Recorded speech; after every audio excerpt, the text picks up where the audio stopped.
Who you put your trust in matters. Investors have put their trust in independent registered investment advisors to the tune of $4 trillion. Why? Learn more at findyourindependentadvisor.com.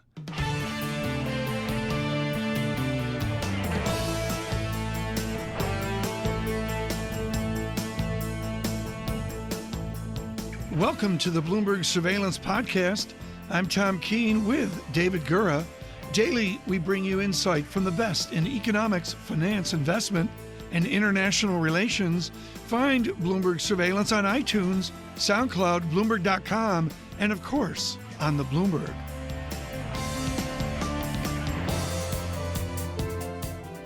We want to bring Lionel Laurent back with Bloomberg Gadfly in London to talk to us about Italian banking and the mystery of Monte dei Paschi. Here's the chart quickly on Monte dei Paschi, and this is 1,000 euros, and then 200 euros, and then 100 euros, and we're down here at 18 right now. I mean, it's been a total collapse of this bank. Lionel, what I'm frustrated about is I have not seen one iota of discussion about what it's going to cost, the price of this transaction, whether it's the price of bond to equity, whether it's the yield taken on some form of bond, or whether it's the actual dollar or euro figure that's going to be happen.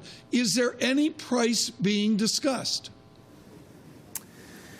That's a good question. The difficulty here is that all Italian banks have taken a big hit. It's not just Monte Paschi. The change that you mentioned, there has been market cap destruction across the board. We don't even know, investors don't even know what the balance sheet is worth, what these non-performing loans are worth.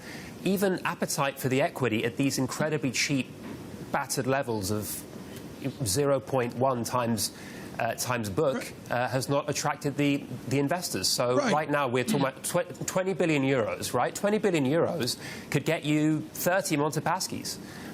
It's completely unclear as to what you would spend the money on. So right now it's really a complete lack of faith in these balance sheets, in these valuations, and really the lack of mark-to-market going on here. For our global audience, particularly in London and particularly in New York and Washington, this is beyond odd. Are there outside institutions coming to bear upon an original Italian dialogue and discourse? I'm skeptical. I really wish there was. But I feel like we were here at the start of this year. We're here at the end of this year. 20 billion euros, again, you could do a lot. You could buy UniCredit with 20 billion.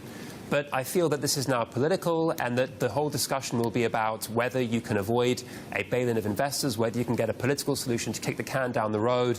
It'll require the ECB, it'll require Europe, it'll require Germany agreeing something with Italy.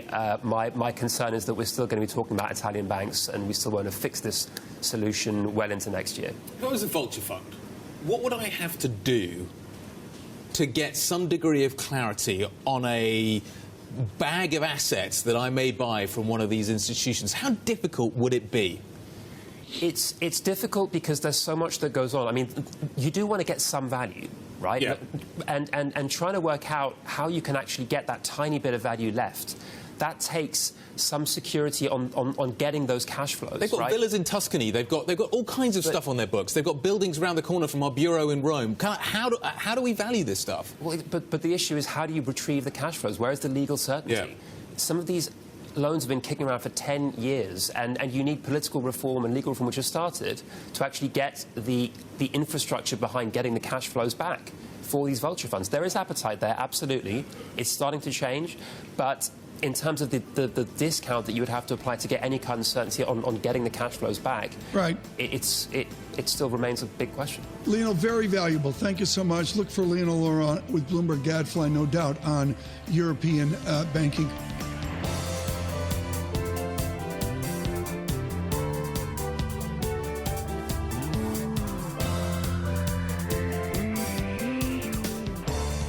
Was former chairman of Morgan Stanley Asia, former chief economist at Morgan Stanley, now a senior fellow at the Jackson Institute of Global Affairs at Yale University, also senior lecturer at the Yale School of Management. Stephen Roach joins us here in our studios in New York, recently returned from China.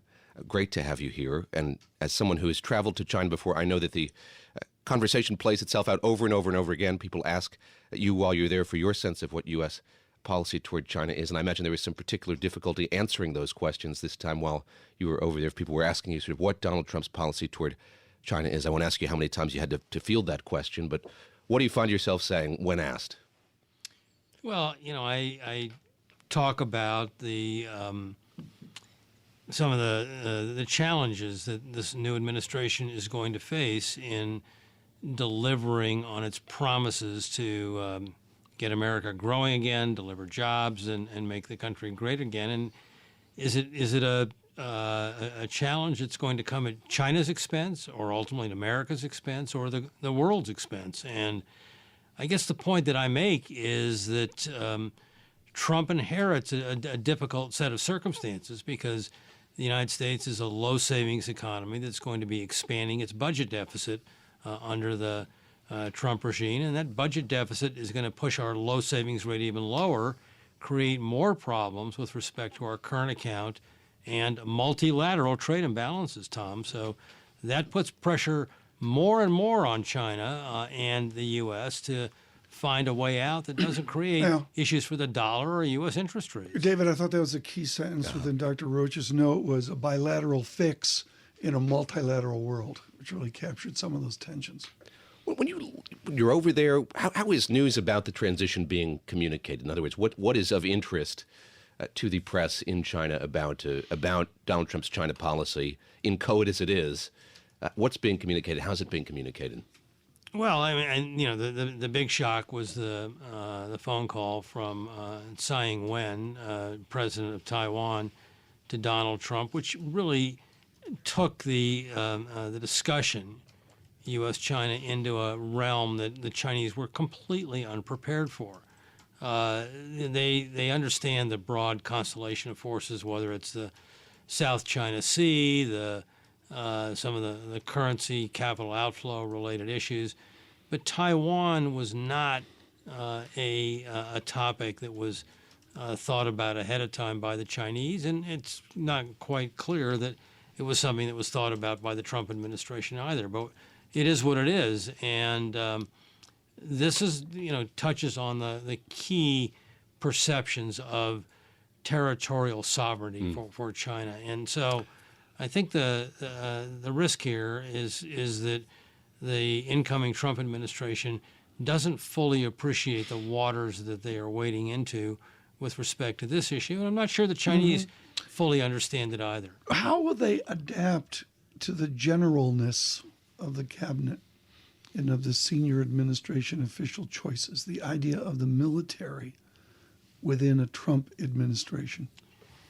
Well, it's a great question, Tom. I mean, that sort of changes the character by which this new administration is going to address global issues. Is it going to be one of negotiating a safer and saner world, or is it going to be a more muscular? The United States is going to demand that allies and adversaries alike play according to its rules. These are tough strategic issues. One of the issues that I found being addressed when I was there last week was what is the U.S. going to do with respect to enforcing its treaties with Japan, Korea, Taiwan, and other Southeast Asian, ASEAN economies? Is it going to walk away? Well, is it going to be tough? David Gurr, this is really important. This goes to what we talked about before, which is adjacencies. And that we have such a simplistic bilateral deal-making tone. Frankly, not just Mr. Trump, I don't mean to criticize the president-elect, without the nuances of those adjacencies. To David's question, how does Singapore look at the new administration and the pivot to Asia? Well, the new administration is pivoting away from the pivot. Under the Obama doctrine, that Secretary Clinton very much supported, that the U.S. focus on Asia, especially through TPP, was designed to put leverage on China and possibly contain what they worried to be a rise of China that was going well beyond something that the United States was comfortable with strategically. And I think under a Clinton presidency, which will not occur, that pressure, that China containment strategy, would have been an important feature of the next 4 years. That is taking a different form right now under Trump. China containment appears to be shifting from the economic realm to more of a military strategy, and that's a worrisome development to think about. Stephen Roach, of course, with Morgan Stanley for years and now at Yale University. A beginning question is, David and I ask you and quiz you on our central banks. Is the Phillips curve alive and well? This odd relationship, this guesstimate, this, if it was Newtonian 19th century, would be multiple plug-in belief in a relationship of jobs and inflation and a greater economy. Is the Phillips curve working? No, it's not working, but that doesn't prevent central banks from pretending that it will. I mean, why else did the Fed move last week? There's a belief that inflation is moving back to their target, and so they want to align interest rates with a commitment to price stability. So using short-term interest rates to address inflation control is at the heart of what central banks have long done in this country and probably around the world as well, Tom. What did you make of what Janet Yellen, Fed Chair Janet Yellen, said in her news conference last week about the degree to which she and her colleagues have been thinking about the prospects for big fiscal policy, big fiscal spending, the fact that this decision was based, at least in part, on the sense that might be coming down the line? How active a role do you see the Fed playing here if we are to see a big spending package like the ones that the president-elect has proposed? Well, David, the Fed has always said that, they don't believe that monetary policy can do the job alone. I mean, I used to work at the Fed back in the Jurassic era, and that was something that was, always in the template of anything you wrote in terms of official statements, way back then, and still is the case right now. And the Fed has argued in more recent times that the unconventional monetary ease and the swollen balance sheets reflect the fact that fiscal policy is not doing the heavy lifting. Well, guess what? Trump has promised to be much more proactive in terms of fiscal policy. So does that mean that the Fed has to accelerate its withdrawal from the current stance? And I think that's what Janet Yellen was alluding to. If, in fact, the fiscal authorities are going to play a more active role as the president-elect has promised, then that suggests a different approach for central banks in the U.S. We were speaking with John Taylor last week, and he was the next Fed chairman, right? Perhaps we could get him to say so, but he was very optimistic that we would see reform to the way the Fed is structured and the way that the Fed interacts with the Congress going forward. He thinks the appetite is there for that to happen. Do you foresee that happening as well, a change here in that relationship principally? I would be surprised if there would be legislation passed to sort of codify a rules-based framework that Professor Taylor has long advocated. On the other hand, if he is appointed the next chairman of the Federal Reserve, you better believe that's where the Fed is headed. So I think it's going to be more personality-driven rather than driven by a new piece of legislation that reformulates the mandate. How do you feel then, personality-driven, about, let's even assume not the chairman, not the vice chairman, but the governors in the presidents, with the presidents having a heritage of business, not being fancy pants macroeconomists like Stephen Roach? We all agree there's got to be a couple, Kevin Warsh comes to mind, of people outside the normal economic boom. But a lot of people supporting the president-elect would say, down with the macroeconomists, wouldn't they? Well, I think they say down with experts, down with facts, down fair. with truth. Okay, I'll go there. So I mean, you got to be careful in this type of mindset that we go into, where you can sort of say whatever you want and defend it as the new post-truth reality. But I think that getting back to the Fed. The Fed historically, from the years that I worked there under people like Arthur Burns, remember him, Tom, to Paul Volcker, to Alan Greenspan, to Janet Yellen, the chairman has played a disproportionate role in shaping Right. monetary You'd policy like to see less of that? and Fed decision making. I certainly think that Okay. this is a committee that should be ruled by a democracy. Very quickly here, you mentioned Chairman Burns. Folks, he used to do it unmeasured. Should we have a Fed that has the courage to do more than 25 basis points? If they're going to act with a little more power into the system, or should they stay Greenspanning and measured? Large measures are designed, I think, to surprise markets. Greenspan wanted to sort of coddle the markets. Agreed. And Should that we was, go that back was to the problem. Burns?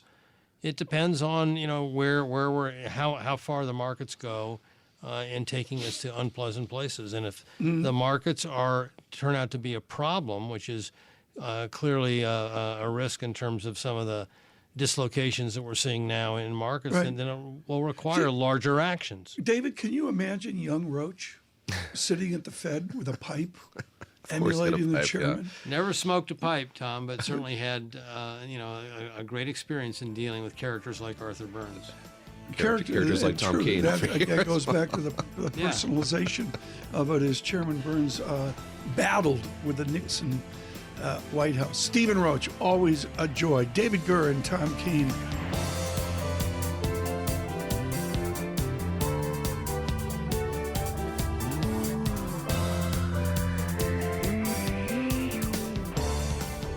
The Penguins beat the Rangers last night, which I think is the only reason Stephen Oth is here. Did you go to the hockey game last night? I did not, Tom.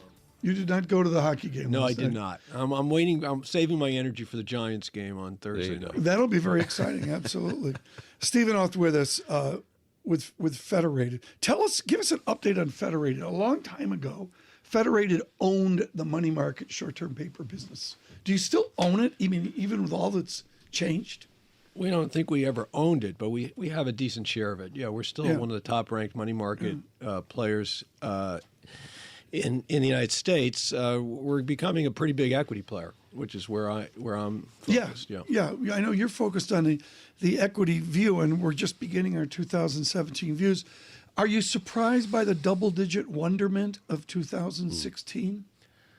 I am a little bit surprised, Tom. We've been cautious all year up until the day after the Trump Things changed. victory. The facts changed. And we shifted at that point to a more, at least, neutral stance from an underweight stance on equities. But, yeah, it's been a tough year. I mean, we've been through really an 18-month mini bear market, really, going all the way back to May of 15. And we think we've now exited that. One of the things that's interesting, David, is to have someone of such grizzled experience as Mr. Oth, who has enjoyed being wrong before, so talking about it is not painful. It's like, you're a little underweight this year, and that's what happens. When you look at sort of what changed after Scars all over my back, Tom. Me too. let's go to the election and sort of what changed after that. We saw this impulse here to get into things that might be in line with an infrastructure spending plan. We saw people going to financials. How in that rush were you, and now a few months after that, a few weeks after that at least, how much sense did that make? How much of that was just exuberance? There's a little bit of exuberance in the air. I wrote a piece last weekend called Wall of Hope. Usually markets climb walls of worry. And right now, this market's climbing a wall of hope, which I think is sort of interesting. That's awesome. Yeah. And it's unusual because, if you think about it, against the context of a long period now where we've been told we can't grow, productivity is declining, we're just going to keep carving up the pie, and business is really under attack, really. I think we're seeing something different now. There's something in the air. You can see it in the confidence indicators. You can see it in the stock market. You've got a businessman running the bully pulpit, if you will. And I think his proposals are somewhat misunderstood, actually. In fact, people keep talking about fiscal package as if it is, and I have every political analyst in the country in my offices over the course of the year, obviously. And Hillary, Trump, it didn't matter. We're going to get a big fiscal stimulus. I think we're in this world where we think, since the private sector can't grow, the only thing that make it grow is the government, either the Fed or the government spends money it doesn't have and somehow hires people and gets them to work. And that is precisely not what Trump is thinking about. He doesn't articulate it well. He's a businessman. He's an entrepreneur. But what I would like to use the term restructuring, economic restructuring, to define the Trump program. And if you think about that, deregulation, getting out of the way, making businesses more efficient, cutting their costs, cutting their tax burdens, making the tax code simpler, infrastructure spending from the perspective of making the economy more efficient to raise productivity. All of those things can improve economic growth, maybe bump inflation a little, but importantly, I think, and this is the real rub here with the Trump plan, the bond bears, and they've been out in force in the last 24 hours even, right? The bond bears would say, look, this is full stop inflationary. When you apply fiscal stimulus to an economy that's at full employment.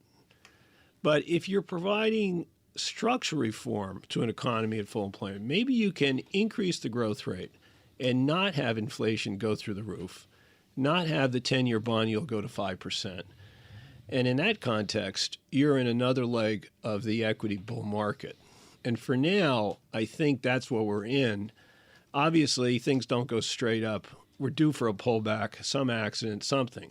But our view is that this wall of hope is going to keep us going for most of next year.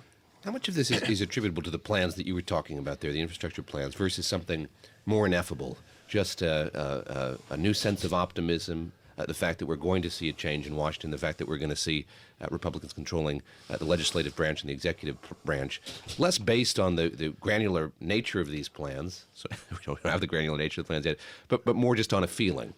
Well, one of the things I've learned from the various scars on my back, David, is that I'm not a lot smarter than everybody else. So part of me thinks, I have an insight here that no one else has figured out. Because I hear everyone talking about this fiscal spending, and particularly the infrastructure, and they're all focused how big it's going to be, how many dollars is going to get spent, how quickly, et cetera. I think the markets and businesses actually smell out what I smell out, that this is something more than just that. And I think that's part of what's going on. And look what's moving. I mean, the stocks that are really in the heart, the crosshairs of these reforms, like the bank stocks, you got deregulation, you got lower taxes, you've got nominal GDP growth picking up. These are all things that help the banks. The right sectors are moving in this sort of different view of the world. So I think actually people are sniffing this out. Where are valuations? I mean, just on a trailing PE basis. I mean, not that you and I want to recite Graham Dodd and Cottle, not that Gura knows who Graham Dodd and or Cottle is, but where are valuations right now? Graham Dodd, I think that might have been a bill or something. Well, on a trailing basis, valuations look very extended. And you could say, in a way, this entire move post-Trump has been a revaluation of equities. I don't think that's the case. We think markets are being valued at about 18 times where they believe earnings are going to be in 12 to 18 months. Let me interrupt. This is critical because you said 18 months. Yeah. I agree. It's not the media does a one-year view. Right. I agree that Trumpism has moved us out 18, 24 months. Exactly. In a wall of hope environment, people are willing to look 18 months out. Yeah. In a things are going nowhere environment, everyone wants to know, tell me what the trailing earnings are. I can't convey enough, folks, how important this is. This is called theta on the x-axis, which is the time continuum of the belief from confidence. Exactly. And all of a sudden, everybody reaches out. The middle syllable of economy is con. Confidence. It could be a con job. That's right. Yeah, it could be. That's where the cynic from Brooklyn's going. Economy doesn't go anywhere without confidence. So, 18 times Right. 140, which is where we think we easily get to by sometime in 2018. Are we going back to a sell side, the securities analysts that come on the show, all good people, where they're ordered by their research directors to start, well, can you give me a 2018 view in, February of 2017? Right. I mean, you and I remember this. Yeah. The thing is about the sell side is they are hesitant to put out numbers that they don't have facts to support. Agreed. In the new world, I totally particularly agree. they've got the attorney general chasing after whatever. But are we going back with Donald Trump? Or are we going back to what you and I remember? Our 5-year view on international business machines. I think it is changing now. Yeah. It's very The horizon is changing. Wall of hope. Do you have any idea what we're talking about, David? I follow. I can follow here, climbing that wall of hope with you. But Stephen Auth, Federated Investors, of course, doing equity investments. still putting fate on the x-axis. They're forcing us to continue with Mr. Auth. We're having so much fun. Really, seriously, folks, trying to figure out the time continuum and the changes of Mr. Auth's phrase, the wall of hope. I love that. With audacity, we will use that. Did you get that, David? With the audacity. Did you get that, David? Got it. I haven't started my Christmas shopping yet. Help me.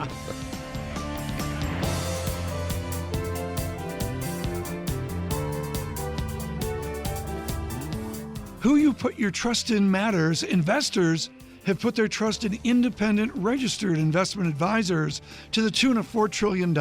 Why? They see their role as to serve, not sell. That's why Charles Schwab is committed to the success of over 7,000 independent financial advisors who passionately dedicate themselves to helping people achieve their financial goals. Learn more at findyourindependengadvisor.com.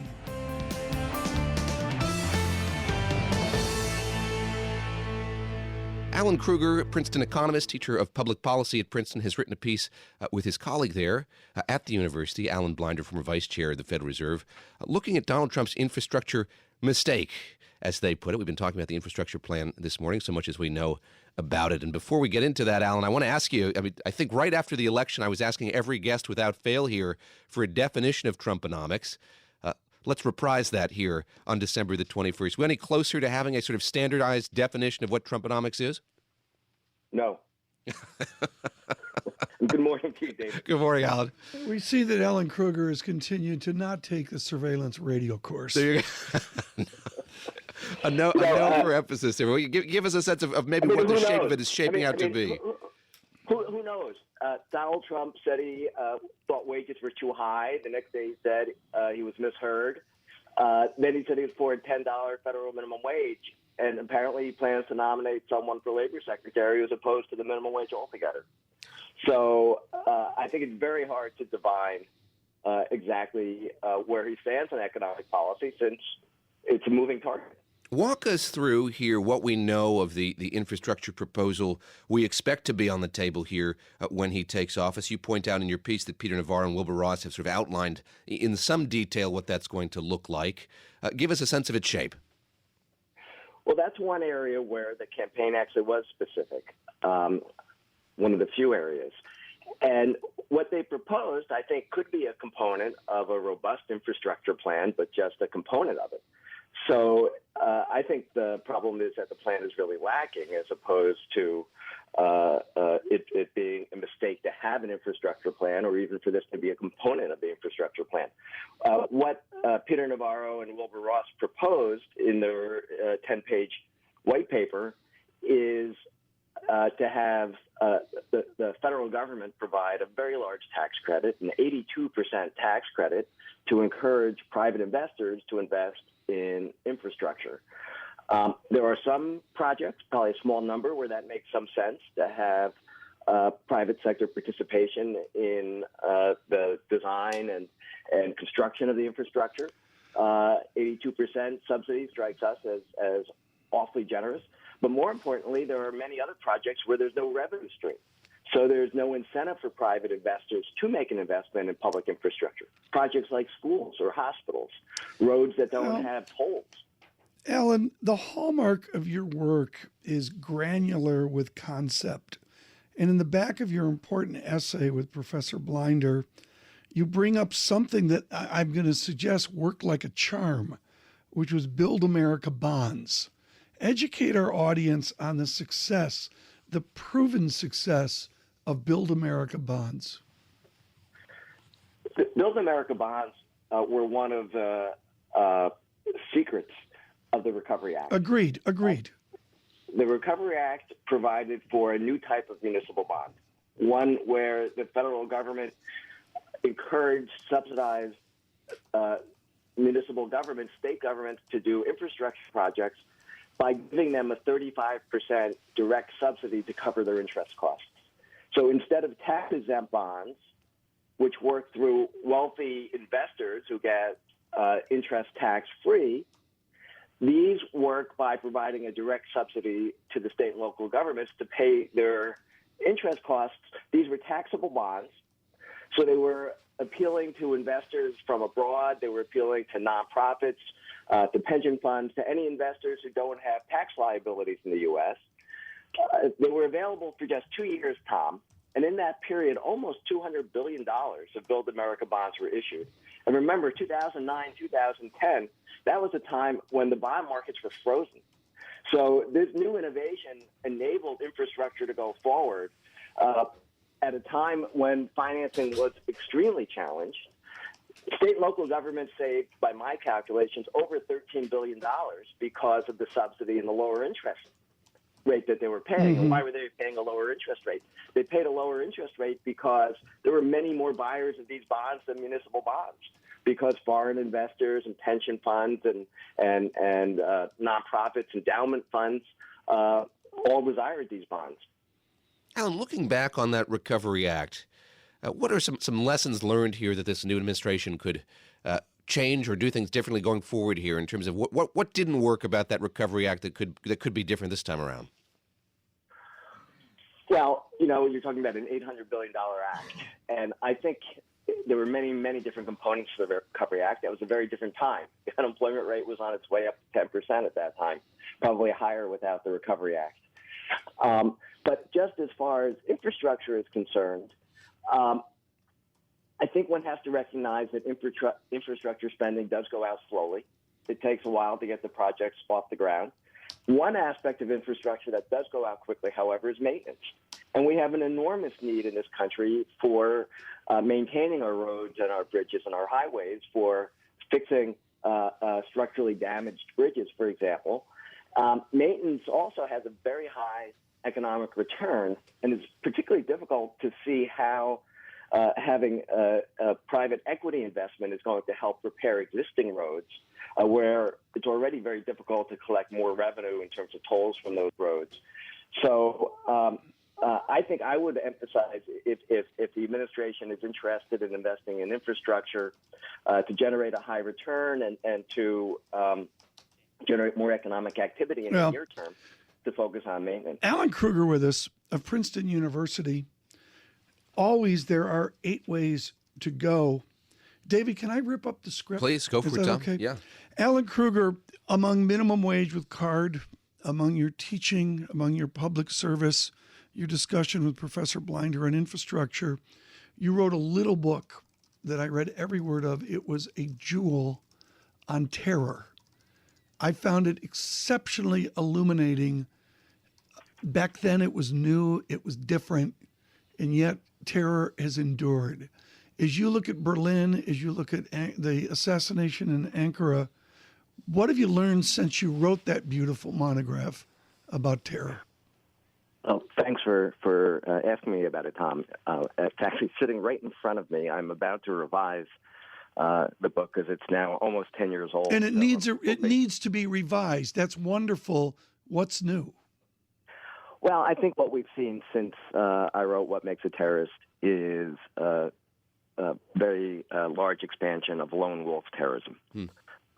People acting on their own, maybe inspired by some of the terrorist organizations, but not guided by them, not trained by them, not deployed by them. And I think that's a very different type of terrorism. They tend to be people who have run into problems in their lives who are carrying out these acts, whereas the 9/11 type terrorists, the terrorists who are sent by the terrorist organizations, are much more disciplined. They're much more dangerous in the types of acts that they can carry out, although the lone terrorists are also dangerous, of course. And it's more of an existential threat when it comes from a terrorist organization as opposed to these lone wolves. How, I imagine wrapped into all of that is the role of the media and social media and the way that a lone wolf now can be radicalized with more ease than in the past. Absolutely. There's the way information spreads on the Internet.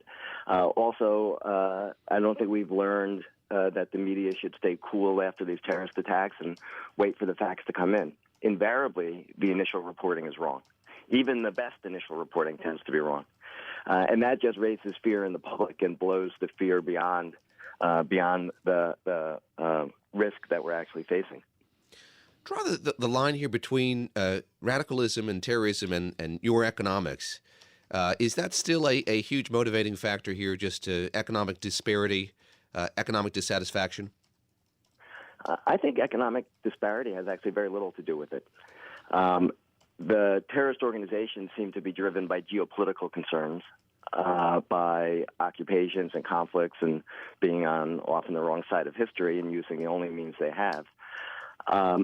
The terrorists themselves are not people who are desperately poor. Even the lone wolves tend to be people who look like the populations that they're coming from. And certainly go back to 9/11, it was people who were well-educated from very wealthy families from the countries that they came from. So I think we tend to look at events through a lens of economics and tend to attribute too much to economic motivations. How about through the lens of public policy and how we respond to this, how we prevent it from happening? How much better are we at it now than we were when you first wrote the book? Well, I think we're about to take a giant leap to being worse at it. I mean, I think provoking religious groups and criticizing entire religious groups is not a way to prevent radicalization. I admire what George Bush did in many respects by going to a mosque and saying that our enemy are these terrorist groups. I think we need to focus on terrorist organizations and try to degrade their capabilities and need to take security precautions against the lone wolves. But that's not the biggest threat that we face. That's not an existential threat, I think, to the U.S. On the other hand, a terrorist group being able to use weapons of mass destruction, that is a threat to the U.S. Yeah, I look, Alan, and to bring it back to, I guess, where we are right now, there's a construction of a cabinet. I've got to ask a difficult question. Lawrence Kudlow has been a terrific market economist with a esteemed track record at Bear Stearns. Mr. Eisenbeis down at the Atlanta Fed documented this a number of years ago. And of course, the rap that will be put out by critics of President-elect Trump is that he's not a fancy-pants PhD economist like Alan Kruger. With great candor and respect for your work and, frankly, Mr. Kudlow's, Larry Kudlow's, do you think it's a requirement to be an academic and a PhD to be the chairman of the President's Council of Economic Advisors? It's not a requirement, Tom. And at the very beginning of the council, in fact, there was a lawyer who was the chairman. Beginning with President Eisenhower, he asked Arthur Burns to review the Council of Economic Advisors, and it was Arthur Burns' view that the council should be run by research economists, economists who are familiar with the literature. It doesn't have to be an academic, of course, and hasn't always been an academic. So I don't think there's a requirement that it is a fancy-pants PhD, as you put it. But I think it is helpful for the person to be knowledgeable of, certainly of the economy, but also of what the research has found about the economy. Let me interject here, David, as you jump in and suggest that by fancy pants PhD, Mr. Gurr and I understand that Alan Kruger works more than a 51-hour work week, where the stereotype of his work at Princeton is about 18 hours a week. He sort of wanders in Thursday to teach undergraduate. Very quickly here, Alan, when you look at that role of CEA chair, how much of it is baked in? In other words, how much determinism do you have when you inherit that role to shape what that council does? Well, certainly at the beginning of the administration you do. It's a great job. And I should say I think very highly of Larry Kudlow as a television persona. I've always enjoyed interacting with him. You've never called me a persona. Continue, Alan. Tom, I'm still holding out hope for you that there's a job for you. There you go. No, there's a bow tie. There's a bow tie restriction. The beginning of administration, when procedures are getting set, I think that's the time when individuals in any of these top-level jobs can have the greatest influence. The council is a terrific job. Being chairman of the CEA is a terrific job because you're basically heading a think tank right next to the president. You have an outstanding, hardworking staff. They come for a year. Again, this is the way that Arthur Burns set it up for President Eisenhower. The staff usually doesn't care too much about stepping on people's toes because they're going to go back to their previous jobs. And you get to weigh in, basically, on any economic policy that you want to. The second Arthur Burns reference of the show there. I know, it's a little too much. Alan Kruger, with great respect, thank you so much, and congratulations, really, for any and all of whatever persuasion Trump's infrastructure mistake, Blinder and Kruger in the Wall Street Journal. And we look forward to the new edition of What Makes a Terrorist when the book It was a comes out. chilling book. I remember when he brought it out, and to be blunt, David, it was so brutal that a lot of people couldn't read it. You know, it was just so shockingly direct about what his research showed on the mindset of those that commit terror.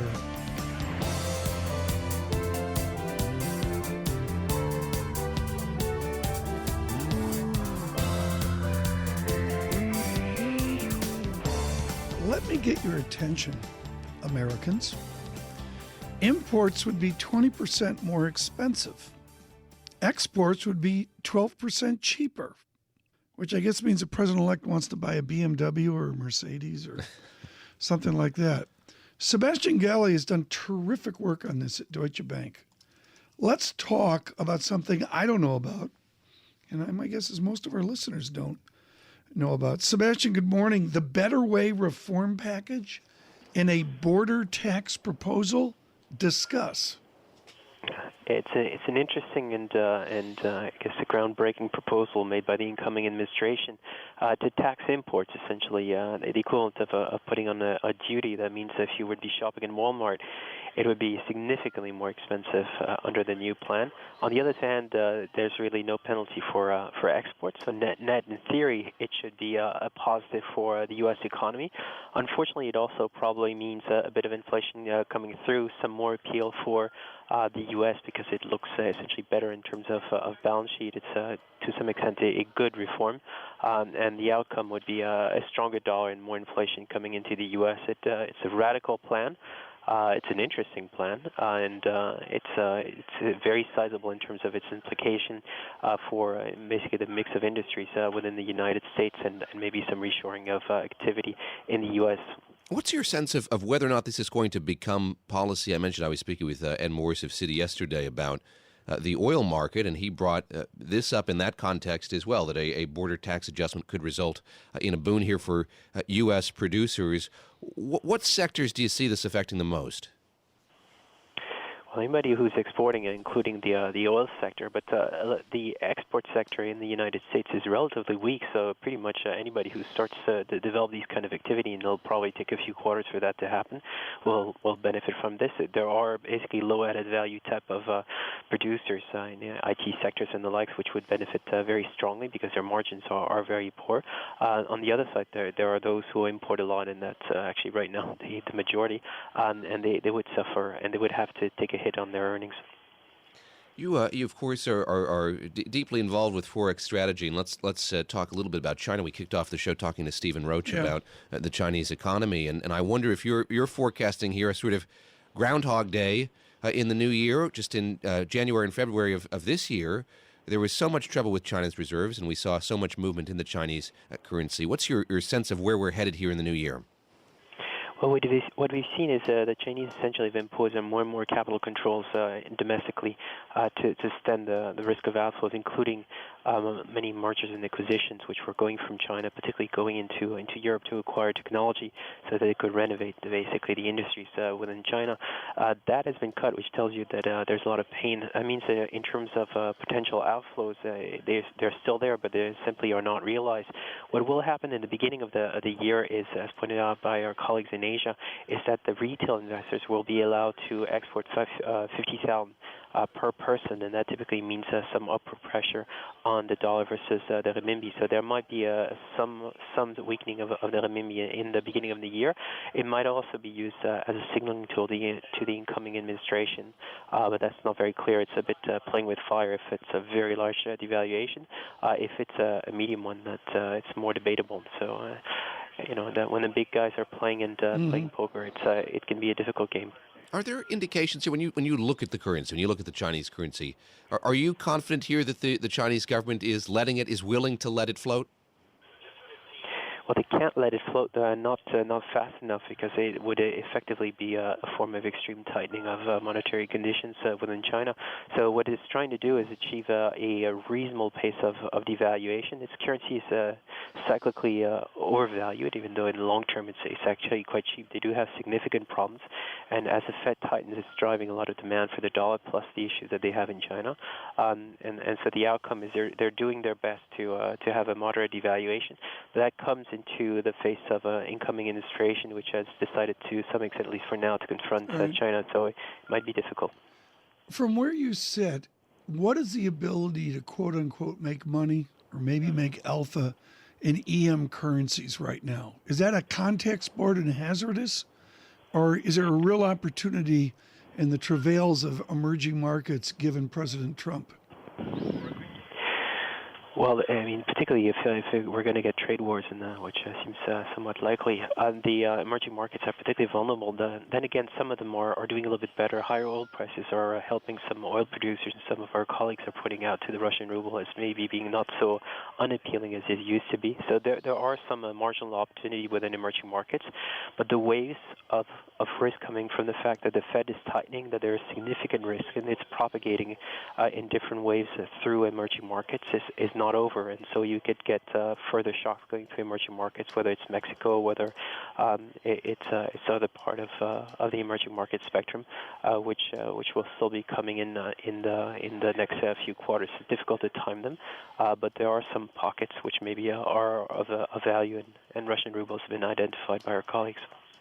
You mentioned Mexico, and it was a currency we were following so closely during the presidential campaign. What is the legacy of that, Ben, when you look at here the Mexican currency versus the dollar and what the future of that pair is? What do you see?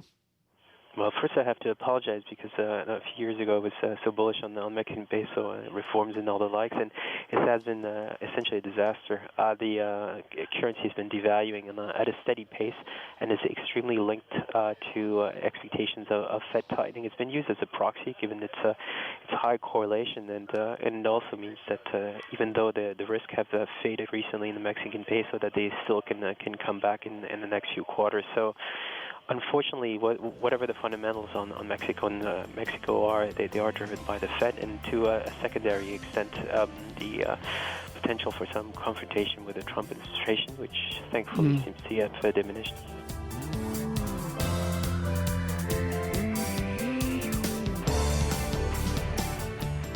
Thanks for listening to the Bloomberg Surveillance Podcast. Subscribe and listen to interviews on iTunes, SoundCloud, or whichever podcast platform you prefer. I'm out on Twitter at Tom Keene. David Gura is at David Gura.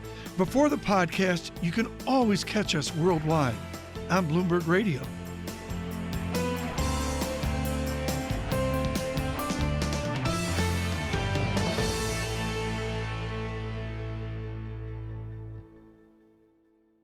Who you put your trust in matters. Investors have put their trust in independent registered investment advisors to the tune of $4 trillion. Why?